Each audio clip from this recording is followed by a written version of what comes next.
5 coups in 5 years. 6 presidents removed from power. 3 countries that just quit their own regional union.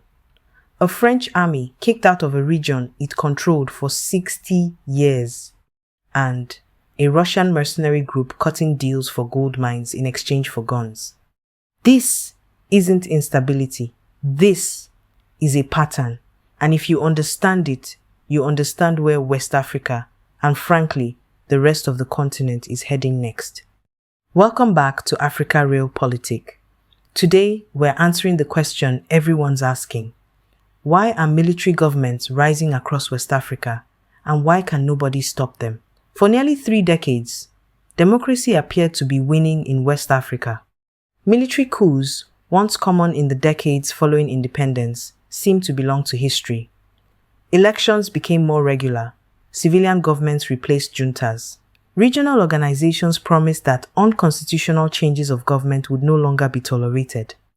Many believed the era of military rule was over. Then, in just a few years, that confidence unraveled. Since 2020, soldiers have seized power in Mali, Guinea, Burkina Faso, and Niger. What shocked the world wasn't only the return of coups, it was the public reaction. In city after city, crowds gathered to cheer the soldiers, wave national flags, and celebrate the downfall of elected leaders. Why would people welcome military rule after decades spent building democratic institutions? Has democracy failed? Or did governments fail to deliver what democracy promised? And why are global powers, from France and Russia to China, Turkey, and the Gulf states, paying such close attention to what happens in the Sahel? The answers reveal more than a series of coups. They reveal a region at the center of one of the most important geopolitical shifts of the 21st century. If you had asked political analysts in the early 2010s whether West Africa would become the global epicenter of military coups, most would have dismissed the idea. The region had made significant progress since the turbulent decades after independence. Multi-party elections had become more common. Military rulers increasingly handed power to civilians. Regional pressure against coups appeared stronger than ever. But beneath the surface, many of the structural problems that had destabilized earlier generations never fully disappeared. In August 2020, soldiers in Mali arrested President Ibrahim Boubacar Keïta after months of protests over corruption, insecurity, and disputed elections. Less than a year later, another military takeover reshaped the country's transitional government. In September 2021, Guinea's President Alpha Condé was removed by soldiers after a controversial constitutional change allowed him to seek a 3rd term. Burkina Faso experienced 2 coups in 2022 as frustration grew over worsening insecurity. Then, in July 2023, Niger's elected president was overthrown, sending shockwaves across Africa and beyond. Together, these events transformed the Central Sahel into what many analysts now call the coup belt. The question is, why here and why now? For many citizens, democracy had become associated with elections that changed leaders but not living conditions. Across parts of West Africa, people continued to face youth unemployment, rising living costs, unreliable electricity, weak healthcare systems, and corruption scandals. For millions of young Africans, the promise of democracy was simple: better governance, greater accountability, and improved economic opportunities. When those expectations went unmet, frustration grew. The problem wasn't necessarily democracy as an idea. It was the perception that political systems had become dominated by entrenched elites who rotated power without delivering meaningful change. In several countries, controversial constitutional amendments further weakened public trust. Leaders argued that new constitutions reset presidential term limits, allowing them to remain in office longer. Critics viewed these moves as legal maneuvers that undermined the spirit of constitutional rule. As confidence in institutions declined, some citizens became more willing to support alternatives they once would have rejected. For many people in the Sahel, security became the defining political issue. Communities across Mali, Burkina Faso, and Niger have faced years of attacks by armed groups linked to regional and transnational extremist networks.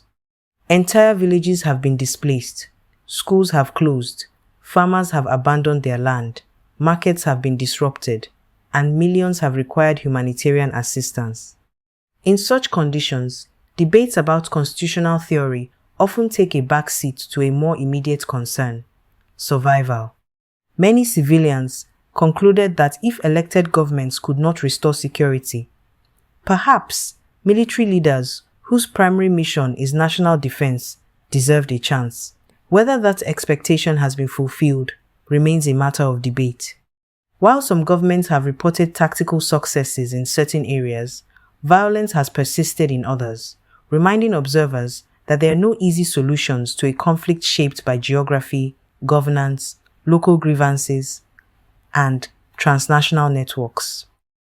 France's grip on West Africa never truly ended at independence in the 1960s. A relationship known as France-Afrique kept French troops, military bases, and currency control deeply embedded in the region for decades. When jihadist violence exploded across Mali, Burkina Faso, and Niger in the 2010s, France stepped in militarily through Operation Serval, then the larger Operation Barkhane, alongside the Takuba Task Force and the UN's MINUSMA mission. But despite years of effort and billions spent, the insurgency only grew, civilian casualties mounted, and trust collapsed, leaving communities asking why a former colonial power that couldn't win the war was still calling the shots. That resentment didn't need to be manufactured by the juntas. It was already there, the product of 6 decades of uneven partnership and a war that wasn't being won.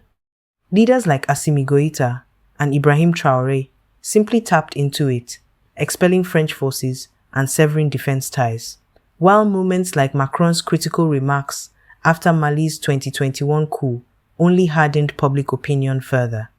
By 2023, French troops were gone from all 3 countries, and the vacuum they left behind set the stage for Russia's entrance into the region. Just as France's exit left a security vacuum across the Sahel, Russia was already positioning itself to fill it.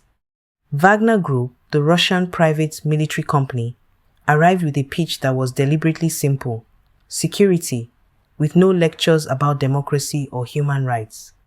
The deal they offered Mali's junta, and later others, was transactional military training, fighters on the ground, and muscle against the insurgency in exchange for access to gold mines and resource extraction contracts.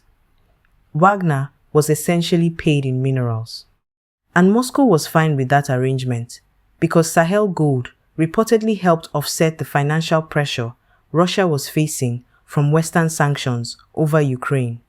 This wasn't charity, it was a calculated geopolitical play dressed up as a security partnership.